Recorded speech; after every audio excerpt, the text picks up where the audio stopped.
अरे वो देखो, मानव भैया आ गए। मानव भैया? ये तो वही है ना जो बड़ा आदमी बनने शहर गए थे कई साल पहले। हाँ, चलो चलकर देखते हैं कि ये वापस क्यों आए हैं। जब वो दोनों मानव के पास जाते हैं तो उसकी हालत बहुत ही खराब होती है।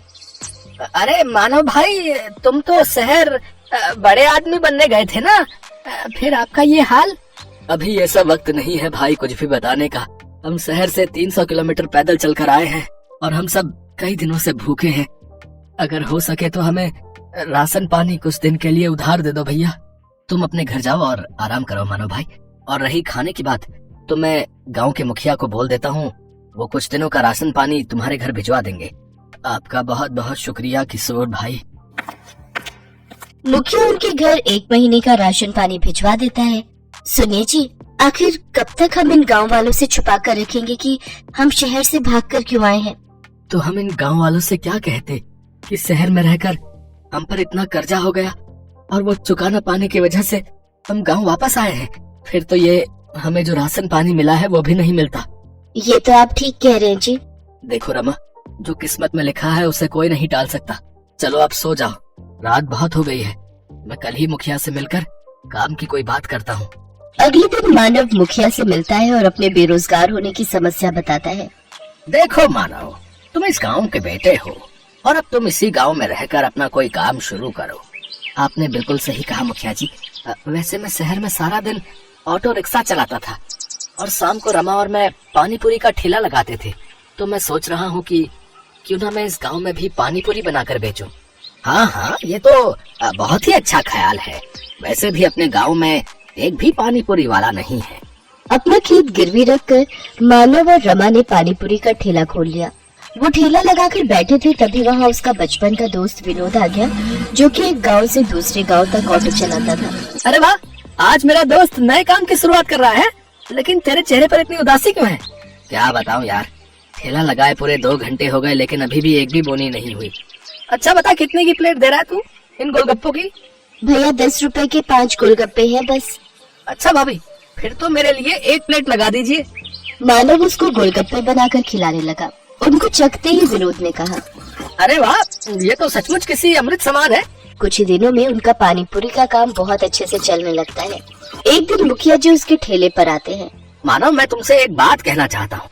जी कहिए मुखिया जी। मानव, तुम्हारी पानी पूरी आसपास के गांव में भी बहुत प्रसिद्ध है।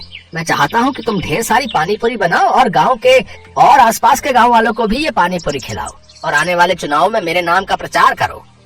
क्यों नहीं मुखिया जी, आपने मेरी मदद उस वक्त की थी जब मैं खाली हाथ इस गांव से लौटा था, तो भला मैं आपको इनकार कैसे कर सकता हूँ। मैं आपकी मदद जरूर करूँगा। बहुत बहुत धन्यवाद मानव बेटा। अच्छा अब मैं चलता हूँ। है आपने हाँ तो कर दीजिए, लेकिन अब हम इतनी सारी पानी पूरी बनाएंगे कैसे? हमारे पास सामान के लिए इतने पैसे कहाँ से आएंगे? अब हमें अपने गिरवी रखे खेत को बेचना होगा।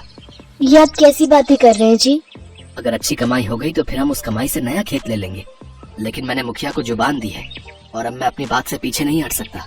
और इस तरह मानव ने अपनी जमीन भी बेच दी। क्या बकवास कर रहे हो मानव? आखिर हमारे बीच पैसों की बात कहाँ हुई थी?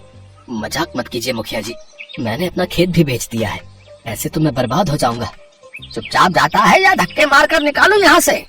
दुखी होकर मानव घर पहुँचता है और रमा को सारी बात बताता है। अब तो हम लोग भूखे मर जाएंगे जी, जो बचा खुचा था वो भी हमने बेच दिया। मानव और मुखिया के झगड़े का पता सारे गांव में लग जाता है और अब कोई भी मानव के ठेले पर पानी पूरी खाने नहीं आता। एक रोज विनोद मानव के घर आता है और कहता है, मानो मैं कुछ दिनों के लिए किसी काम से शहर जा रहा हूँ, तब तक मैं अपना ये ऑटो रिक्शा यहीं छोड़कर जा रहा हूँ। है इस गांव में इकलौते तुम ही हो जो ऑटो चलाना जानते हो। जब तक मैं वापस नहीं आ जाता तुम इसे अपने ही पास रखो। अगर तुम्हें कोई परेशानी ना हो तो क्या मैं कुछ दिनों के लिए तुम्हारे इस ऑटो का इस्तेमाल कर सकता हूँ भैया? हाँ हाँ, क्यों नहीं। अरे ये भी कोई पूछने की बात है? इतना कहकर विनोद वहाँ से चला जाता है। सुनिए जी, मुखिया जी ने जो ढेर सारी पानी पूरी बनवाई थी, क्यों ना हम उन पानी पूरियों को ऑटो में ले जाकर आसपास के गांव में बेचें। मानव रमा के साथ मिलकर गांव-गांव घूमकर अपनी बनाई हुई पानी पूरी बेचने लगा। देखते ही देखते वो दोनों ऑटो रिक्शा पानी पूरी वाले नाम से फेमस हो गए। आज मैं बहुत खुश हूँ। हमेशा से कर्जे से भागते आया हूँ, लेकिन आज तो ऐसा लग रहा है मानो मैं दुनिया जीत चुका हूँ। कुछ दिन बाद विनोद एक नया ऑटो लेकर गांव पहुंचा। अरे वाह विनोद, नया ऑटो? लेकिन तेरे पास तो पहले से ही ऑटो है ना, फिर ये किस लिए? अरे वो ऑटो पुराना हो चुका है यार, और मैं उसे बेचने की भी सोच रहा हूँ। मैं अब एक गांव से दूसरे गांव की सवारियां छोड़ने की बजाय गांव से शहर तक की सवारियों को छोड़ूंगा। अगर आप बुरा ना मानो विनोद भाई, तो क्या ये ऑटो हमें बेच सकते हो? अरे ये भी कोई पूछने की बात है? आज से ये ऑटो आपका हुआ है। तेरी बड़ी मेहरबानी मेरे दोस्त। ये ले, ये तेरे ऑटो रिक्शा के पैसे पकड़। रमा और मानव तो ऑटो पाकर बहुत खुश थे।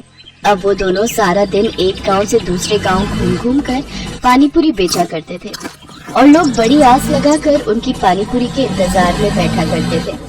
उनका व्यापार अब बहुत अच्छा चलने लगा और उन्हें अच्छी आमदनी होने लगी।